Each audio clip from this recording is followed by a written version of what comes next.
Comment réduire la pollution atmosphérique et changer les usages dans les transports? C'est l'une des questions abordées par les hauts responsables et les dirigeants des grandes entreprises de ce secteur dans la capitale turkmène, Ashgabat.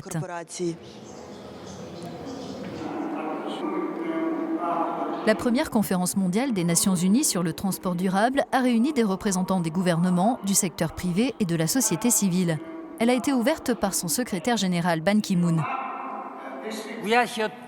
Nous sommes ici pour les habitants de cette planète, dont nos enfants et nos petits-enfants. Rendre les transports durables est une nécessité pour réaliser notre rêve d'un monde plus sûr et plus sain pour tous.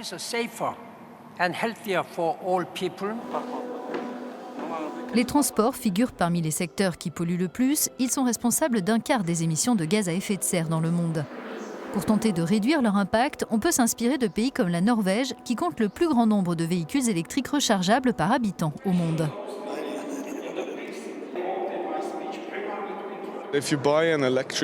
Quand vous achetez une voiture électrique dans la capitale Oslo, vous pouvez rouler sur les terrains aménagés en bordure de route, ce qui vous permet d'éviter les bouchons. Les taxes sont extrêmement faibles pour les voitures électriques, donc c'est aussi une acquisition très intéressante pour le porte-monnaie.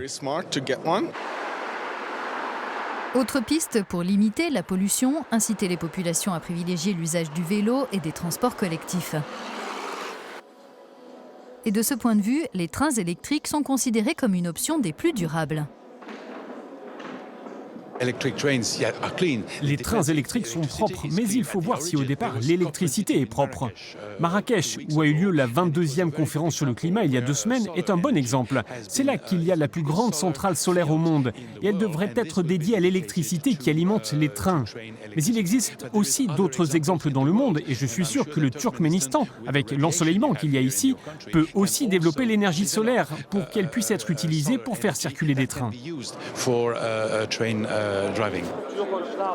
D'après un rapport remis au secrétaire général de l'ONU en octobre, les besoins en investissement pour développer les transports durables dans le monde pourraient représenter jusqu'à 2000 milliards de dollars par an.